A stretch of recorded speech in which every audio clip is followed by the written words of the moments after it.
사사기 15장 14절에서 마지막 20절까지 말씀 한 절씩 교독합니다. 삼손이 레위의 이름에 블레셋 사람들이 그에게로 마주 나가며 소리 지를 때 여호와의 영이 삼손에게 갑자기 임하시매 그의 발 위에 밧줄이 불탄 삼과 같이 그의 결박되었던 손에서 떨어진지라.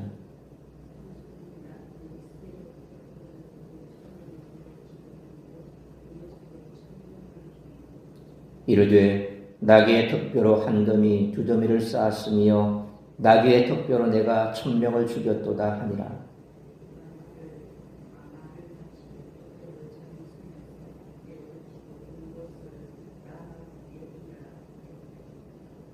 삼손이 심히 목이 말라 여호와께 부르짖어 이르되 주께서 종의 손을 통하여 이 큰 구원을 베푸셨사오나 내가 이제 목말라 죽어서 할례 받지 못한 자들의 손에 떨어지겠나이다 하니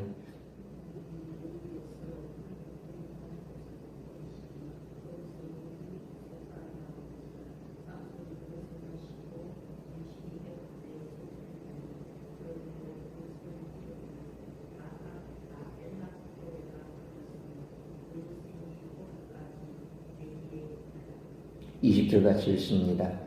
블레셋 사람의 때에 삼손이 이스라엘의 사사로 20년 동안 지냈더라. 아멘. 이스라엘의 사사가 이스라엘 지파를 소집하여 이방 민족과 싸워 승리하는 모습은 더 이상 나타나지 않습니다. 오히려 유다 사람들은 삼손을 결박하여 블레셋에게 넘겨주려 했으며 하나님의 영이 강하게 임한 삼손은 그 결박을 끊고 외롭게 싸웠습니다. 하지만 그는 승리의 영광을 하나님께 돌리지 않고 자신의 업적만을 높였습니다. 그래서 안타깝습니다. 사사시대 영적 암흑기의 절정은 바로 삼손의 시대였습니다.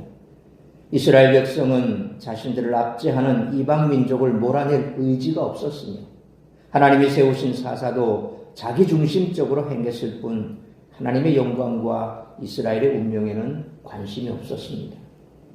삼손이 처음으로 여호와의 이름을 부르는 것은 목마름 때문이었습니다. 삼손의 관심은 자신이 죽지 않고 블레셋 사람들에게 붙잡히지 않는 것이었습니다. 이런 자기중심적 기도에도 하나님은 응답하셨습니다. 이것이 하나님의 풍성한 은혜입니다. 그렇지만 이기적인 기도에 하나님이 응답해 주신 이 한 경우를 일반화할 수는 없습니다. 분명한 것은 하나님이 우리의 기도를 들으신다는 것이며 응답은 하나님 당신의 뜻대로 하시는 것이지 우리가 결정하지 못한다는 것입니다. 그래서 이처럼 하나님께서는 어떤 경우도 응답하신다. 이렇게 삼손의 경우 바로 그렇다.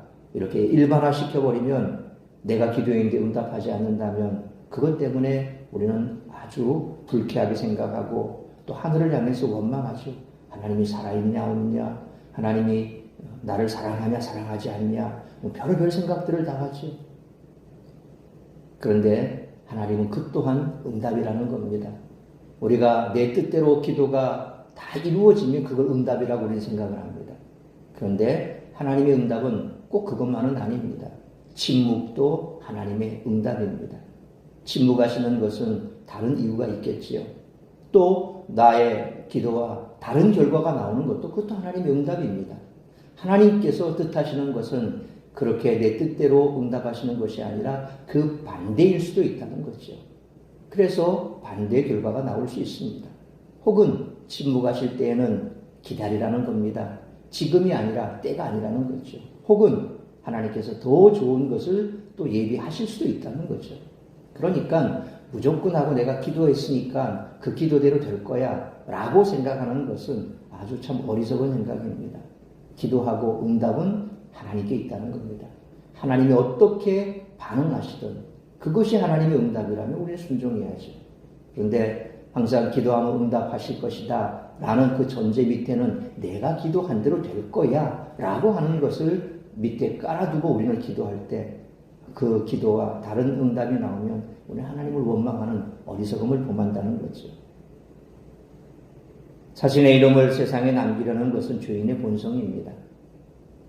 오늘 삼손이 에나꼬레라 라고 하는 이름, 그 이름을 지은 것은 하나님의 은혜가 아닌 삼손의 경험에 초점이 맞춰져 있습니다. 이처럼 자신이 잊히지 않길 바란 삼손이 하나님을 잊고 있는 것은 아이러니가 아닐 수 없습니다. 하나님의 은혜로 살면서도 자기가 잘나서 이렇게 산다고 생각하는 사람은 참으로 교만한 사람입니다. 하나님의 은혜가 아니면 우리는 살 수 없습니다. 하나님을 높이지 않는 삼손의 모습을 담지 않도록 주의해야겠습니다. 그러므로 그리스도인의 관심은 하나님의 영광과 하나님의 백성이 모인 교회 공동체에 집중되어야 할 줄 믿습니다. 하나님은 삼손을 들어 이스라엘의 대적인 블레셋을 크게 치셨습니다. 그러나 삼손은 그런 하나님의 영광을 드러내지 않았습니다. 오로지 자신을 높이는 데만 관심이 있었습니다. 이스라엘도 하나님께 부르짖지 않고 사사마저 하나님을 잊은 암울한 상황입니다. 그러나 하나님은 이스라엘을 구원하기 위해 쉬지 않고 일하셨습니다. 따라서 이와 같은 오늘 본문의 말씀을 통해 우리들이 깨달아야 할 것은 첫째로 14절 말씀처럼 우리가 가진 능력으로 사명을 감당하는 것이 아니라는 것입니다. 14절 말씀처럼 삼손은 결박된 채 블레셋 사람들이 진치고 있는 레히에 도착했습니다. 블레셋 사람들은 승리를 확신하고서 크게 소리쳤습니다. 바로 그때 여호와의 영이 삼손에게 강하게 임하셨습니다. 삼손을 묶고 있던 결박이 끊어졌습니다. 이 일은 결코 삼손의 능력으로 일어난 일이 아닙니다. 하나님의 블레셋을 치시기 위해 기이한 일을 행하신 것이죠. 그런데 우리가 삼손의 이 이야기들을 과거부터 듣고 잘 알고 있는데 우리의 머릿속에는 그런 생각이 들어 있습니다. 아, 삼손은 원래부터 힘이 센 사람이야. 그러니까 원래 그가 힘이 셌기 때문에 그런 그 힘을 그가 시시때때로 잘 이렇게 활용해서 이런 일이 일어났어 라고 그렇게 세상 사람들은 착각을 합니다. 근데 성경을 자세히 보십시오. 여호와의 영이 임했을 때 삼손은 그 힘을 발휘한 겁니다. 사자를 잡았을 때도 염소처럼 찢어 죽였을 때도 여호와의 영이 강하게 임하셨을 때 그렇게 된 거고, 오늘 그 손에 묶여있던 밧줄을 끊은 것도 여호와의 영이 임했을 때 밧줄이 끊어진 거지, 그가 힘을 집중해서 모아서 힘을 주니까 밧줄이 툭 끊어졌다 이런 건 아니에요. 오늘 우리가 그런 생각을 하는 게 보면 보디빌딩이라 그러죠. 헬스 이렇게 열심히 이렇게 뭐 단백질을 먹고 근육을 키워서 몸집이 꾸락꾸락한 사람들은 아주 무거운 무게도 뭐 거뜬히 막 들지 않습니까? 자꾸 이제 그런 생각을 해요. 삼손은 그렇게 근육질이고, 왜냐하면 옛날에 이 삼손에 관련된 영화들이 참 많이 나왔습니다. 그런 영화들을 보면서 아주 몸집이 좋고 막 힘이 세서, 그래서 저 사람은 원래부터 이렇게 힘이 좋은 사람이야 라는 생각들도 이미 머릿속에 있거든요. 그러니까 그가 이렇게 힘을 발휘할 수 있었던 것은 기본적으로 체력이 좋아서 힘이 좋아서가 아니라 하나님의 영이 임했을 때 바로 그와 같은 능력을 일으켰다라고 하는 것을 성경은 분명하게 이야기하고 있다는 것입니다. 이처럼 삼손이 묶여있던 결박을 끊어진 것, 그 결박을 풀었던 것, 결코 삼손의 능력으로 일어난 일이 아니라는 겁니다. 하나님이 블레셋을 치시기 위해 기이한 일을 행하신 거죠. 그러니까 나귀 턱뼈 하나로 1000명을 물리쳤다. 여러분 생각해 보십시오. 변변한 무기도 아닌 그 나귀의 그 턱뼈, 그거 하나 가지고 100명도 아닌 1000명을 물리친다. 그 사람이 힘으로 할 수 없는 거죠. 그렇다고 거기에 달려나온 사람이 호수아비 같은 노인네들입니까? 거기도 전쟁하는 군인들입니다. 전쟁하는 군인들이 빈손으로 왔겠습니까? 무기를 들고 왔겠죠. 그런데 그걸 1000명씩이나 물리칠 수 있었다. 그건 기본적으로 인간의 힘이 아니라는 겁니다. 그러므로 사명을 감당하는 사람은 반드시 이 사실을 기억해야 됩니다. 사명을 감당할 수 있도록 하시는 분은 내 능력이 아니라 하나님이십니다. 그러므로 우리가 가진 능력으로 사명을 감당하는 것이 아니므로 사명을 성취한 후 자부심이 아닌 겸손함을 가지고 모든 영광을 하나님께 돌려드리는 우리 모두가 되시기를 축원합니다. 두 번째로 15절로 17절 말씀처럼 승리를 주시는 분은 하나님이시라는 것입니다. 새 결박이 끊어지자 삼손은 15절 말씀처럼 근처에 있던 나귀 새 턱뼈로 무기로 삼았습니다. 여기서 새 턱뼈는 죽은 지 얼마 안 된 나귀의 턱뼈를 가리킵니다. 삼손이 나귀 사체에 접촉했음을 유추해 볼 수 있습니다. 앞서 우리가 살펴본 대로 사자를 찢어 죽이고 돌아오사 보니까 그 사자 속에 꿀이 있는 걸 봤죠. 그러니까 죽은 사체를 또 만졌어요. 그러니까 삼손은 나시린이 어떤 역할이고 그가 해서는 안 된 일들이 뭔가에 대해서 전혀 개념이 없는 사람입니다. 그러니까 그냥 눈에 보이는 대로 자기 좋은 대로 늘 그의 삶의 중심은 하나님의 율법, 하나님의 말씀이 아니라 내 눈에 보기 좋은 대로, 내 생각에 좋은 대로, 그냥 내가 하고 싶은 대로. 참으로 안타까운 일이죠. 하나님이 태중에서부터 구별하여 세운 사사라고 하는 사람이 이 정도 같으면 그 시대의 사람이 어떻는가? 우리는 사사시대를 보면서 어쩌면 오늘 우리가 살아가는 이 시대와 똑같다. 예수 믿는다고 해도 항상 우리의 삶의 기준은 뭡니까? 내 생각대로, 그리고 내 보기에 좋은 대로, 항상 내가 하고 싶은 대로. 세상은 그걸 주장합니다. 눈치 볼 것 없어. 네 생각대로 해. 네가 하고 싶은 대로 해. 그게 인생이야. 그게 멋진 삶이야. 늘 방송을 보십시오. 은연중에 광고 하나부터 시작해서 항상 그런 대로 얘기를 합니다. 네가 하고 싶은 대로 살면 돼. 그게 멋진 인생이야. 우리는 거기에 너무 중독되어 있습니다. 그래서 신앙생활도 그렇게 해요. 기도를 해도 내 뜻대로 안 되면 하나님이 원망하죠. 내가 원하는 대로 뭔가가 안 나오면 하나님이 있니 없니 그런 소리 합니다. 정말 뭔가 근데 잘 되면 또 어떻습니까? 우쭐우쭐합니다. 그래서 삼손하고 똑같아요. 내가 잘난 줄 알아요. 내 능력이 많은 줄 알아요. 그래서 끝도 없이 올라갑니다. 일이 안 되면 끝도 없이 떨어지고. 마치 요즘 현재 우울증 환자들이 많죠. 특히 조울증이라 그럽니다. 조울증. 조증과 우울증은 왔다 갔다 하는 사람. 기쁠 때는 한없이 올라가 버립니다. 업됩니다. 그런데 우울하면 다운돼서 저 땅바닥까지 내려가서 어디까지 내려갈지 알 수도 없습니다. 오늘 성도들이 그런 것 같아요. 이 조울증 환자 같아요. 일이 잘 되면 확 올라가는데 그 정점에 누가 서 있습니까? 하나님이 아니라 내가 서 있습니다. 그래, 내가 이렇게 노력했잖아. 내가 잘났지. 다른 사람 봐봐. 나같이 이렇게 할 사람 누가 있어? 올라가 버립니다. 그러다가 일이 안 되고 또 들어있어. 하나님은 있니 없니? 내가 지금까지 신앙생활 잘했니 못했니? 오만 생각 다 합니다. 이렇게 롤러코스터를 탑니다. 그러니 어찌 우리의 삶이 편할 수가 있습니까? 하나님 안에 있다고 말하면서도 늘 하나님께서 뭘 원하시는지 하나님의 말씀에는 관심도 없습니다. 오직 내가 원하는 대로. 결국 삼손도 이처럼 나귀 사체에 접촉했음에도 아무런 관심도 없습니다. 그는 하나님의 영이 임한 순간에도 나시린 규례를 지키는 일에는 전혀 주의를 기울이지 않았습니다. 하지만 하나님은 그를 움직여 14장 4절 말씀처럼 블레셋의 손에서 이스라엘을 구원하리라고 하는 그 약속을 성취해 가십니다. 삼손은 16절 말씀처럼 1,000명의 대적을 죽인 후 승전가를 불렀습니다. 그리고 17절 말씀처럼 그곳의 지명을 라맛 레히 곧 턱뼈의 언덕이라 그렇게 이름 지었습니다.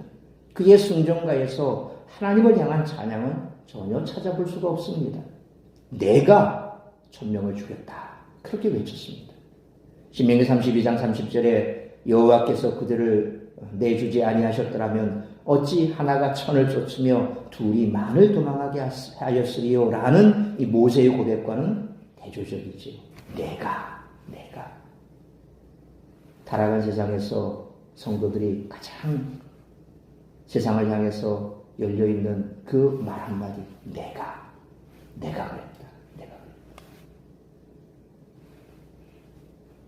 그러므로 승리를 주시는 분은 하나님이시므로 하나님께 돌려야 마땅한 영광을 갈취하지 않도록 승리 후에 더욱 겸손히 하나님의 은혜에 감사할 수 있는 우리 모두가 되시기를 축원합니다.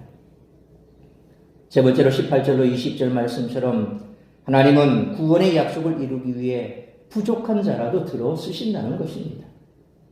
자신의 능력을 자화자찬하는 삼손의 모습은 우스꽝스러운 모습으로 반전되고 맙니다. 엄청난 업적을 자랑하던 그가 18절 말씀처럼 어느 순간 목이 말라 하나님께 부르짖은 것입니다. 1,000명의 블레셋 사람을 죽인 용사였지만 목마름 앞에서는 철저히 무력합니다. 삼손은 고통스러워하면서 그제야 자신이 할례받은 하나님의 사람임을 내세워 하나님의 도우심에 대한 당위성을 주장했습니다. 하나님은 19절 말씀처럼 삼손의 부르짖음을 들으시고 샘을 터뜨리셨습니다. 삼손은 물을 마시고 난 후 그 샘을 엔합골에 부르짖은 자의 샘이라 그렇게 불렀습니다. 이건 역시 누구에게 초점이 맞춰져 있습니까? 삼손에게 초점이 맞춰진 명성이지 하나님께 초점이 맞춰진 말은 아닙니다. 부르짖는 자의 샘, 누가 부르짖었습니까? 삼손이 부르짖었죠. 그러니까 내가 부르짖으니까 이렇게 된 거야. 결국 그렇게 하신 분은 하나님은 저 뒤에 가려져 있고 누가 드러납니까? 내가 드러나는 거예요. 부르짖은 자, 자기가 드러나는 거죠. 어쩌면 그 시대를 향한 하나님의 마음이 반영되어 있는지도 모릅니다. 당신께 부르짖는 기도조차 잊어버린 이스라엘 백성을 향한 하나님의 안타까운 말이죠. 그렇게 하나님을 떠나 있지만 그럼에도 불구하고 하나님은 그 부르짖음에도 응답하셨더라는 거죠. 삼손은 20절 말씀처럼 사사로서 20년 동안 이스라엘을 다스렸지만 백성에게 하나님의 법을 가르쳤다거나 그 땅이 평온했다라고는 표현은 어느 본문에도 없다는 것이죠. 그러므로 구원의 약속을 이루기 위해 부족한 삼손이라도 들어쓰신 하나님의 신실하심을 기억하고 부족하고 연약하지만 하나님의 구원 사역에 쓰임받기를 위해 간구할 수 있는 우리 모두가 되시기를 축원합니다. 사랑하는 성도 여러분, 아무도 구원을 간구하지 않았던 시대에도 하나님은 구원의 약속을 신실하게 지키고 계셨습니다. 그러므로 우리가 가진 능력으로 사명을 감당하는 것이 아니며 승리를 주시는 분은 하나님이시므로 하나님께 돌려야 마땅할 영광을 갈취하지 않도록 해야 할 뿐만 아니라 부족하고 연약하지만 하나님의 구원 사역에 쓰임받기를 위해 간구하며 하나님의 말씀대로 지켜 준행하는 삶을 살아가는 우리 모두가 되시기를 주님의 이름으로 축원합니다. 기도하겠습니다. 걸어가신 아버지 하나님, 은혜와 사랑을 감사합니다. 오늘 삼손의 모습은 이 시대의 우리의 모습이고 오늘 삼손이 살았던 그 시대는 어쩌면 우리와 동일한 시대인지도 모르겠습니다. 하나님을 알되 하나님을 찬양하지도 아니하고 하나님을 찾지도 아니하고 오히려 하나님과 하나님의 말씀대로 살기를 거부하고 자기 뜻대로 자기 속에 오른 대로 내 눈에 보기에 좋은 대로 내 생각대로 그렇게 살기를 갈망하는 그 시대. 오늘 우리가 그런 시대에 살고 있고 그 삼손의 모습은 나의 모습인지도 모르겠습니다. 다시 한번 우리 자신을 돌아보는 시간 되게 하여 주옵시고 행여나 지금까지 내 삶이 내 뜻대로 내 마음대로 살았던 삶이었다면 돌이켜 이제는 하나님의 말씀대로 살아가기로 힘쓰는 우리의 삶이 되게 하여 주옵시고 내가 무능력하고 또 내가 세상 가운데서 참으로 연약해 보이는 그런 삶을 살고 있다 할지라도 우리가 믿음으로 바로 서 있기만 한다면 하나님께서는 연약하고 보잘것없는 나를 들어 하나님의 일을 쓰시는 줄 믿습니다.